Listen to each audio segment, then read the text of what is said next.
aqlabiyadda xubnaha golaha dhexe ee xisbiga mucaaradka ee wadani ayaa si buuxda u taageeray murashaxnimada madaxweyne ku-xigeenka ee xisbiga mucaaradka ee wadani Axmed Muumin Saad. xubnahani oo maanta casuumad qada sharafeed ugu sameeyay hoteelka Safari ee magaalada Hargeysa ayaa waxay si rasmi ah u cadeeyeen inay taageersan yihiin murashaxnimada madaxweyne ku-xigeenka Axmed Muumin Saad una codeyn doonaan shirka golaha dhexe ee la filayo inuu maalinta bariya ka furmo magaalada Hargeysa. xubnaha golaha dhexe oo tiradooda lagu qiyaasay inay gaadhayeen ilaa 60 qof ayaa warbaahinta u cadeeyay inay si buuxda u taageersan yihiin una codeyn doonaan murashaxa madaxweyne ku-xigeenka ee xisbiga wadani Axmed Muumin Saad, kaasi oo ay sheegeen inuu xaq u leeyahay inuu noqdo murashaxa madaxweyne ku-xigeenka ee wadani marka loo eego taariikhda iyo waliba halganadii kala duwanaa xisbigaasi la soo galay.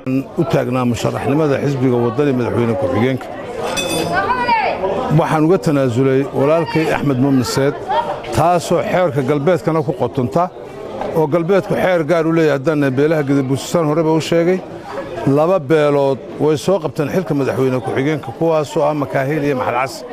habar cafaana maanta u taagan tahay anigoo inaad irka sharaxan yahay waxaan garab taaganahay Axmed Muumin Saad. waxaan jecelahay maanta inaan madashan ka muujiyo inaan aad iyo aad u taageersanahay musharaxa madaxweyne ku-xigeenka xisbiga mucaaradka ah ee wadani Axmed Muumin Saad. sababta taageeradeeduna waa tayda shaqsinimo ma aha taytal ee aan garabka muxuu xisbiga u hayo ma aha tayda shaqsinimo. waxaan ku taageerayaa musharaxa Axmed Muumin Saad.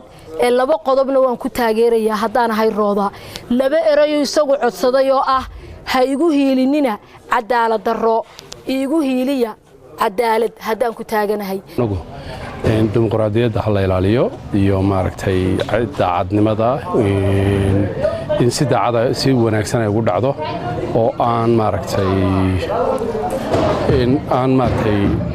cidna si gooni aanay wadan ayaan filayaa. labada nin ee walaalahana waa in loo xaqsooro oo dee idinkaa garanaya qofka dooranayaana xaq buu leeyahay codkiisa cidda uu siinayo. keliya waxaan ka digaynaa war ha laga daayo brobagandada ee foosha xun leh ee ragga qaarkii ay leeyihiin Axmed baa kulmiye lacag ka bixiyey. lacagta annagaa bixinay cid kulmiyo raad ku leh ma jirto. musharaxa madaxweyne ku-xigeenka Axmed Muumin Saad anigu waxaan ku talin lahaa haddii aan nahay xisbiga wadani aan garabka haweenka nahay in xisbigu cadaaladda ka shaqeeyo. 4 sanadood kulli Muumin Saad juhdi badan iyo dadaal badan buu geliyay waana looga gudahay dibadda waa laga ooyahay kursiga mar labaad saddexaad horanaya hadduu khayr lahay ilaaha siiyo haddii shan ilaahay ku gudbo. waan taageersanahay musharaxa Axmed Muumin Saad oo ah nin kaliya oo qalma haddii xisbiga wadani uu doonayo cadaalad ama isbedel cadaaladdu waxay ka bilaabanaysaa sida Muumin Saad loo doorto.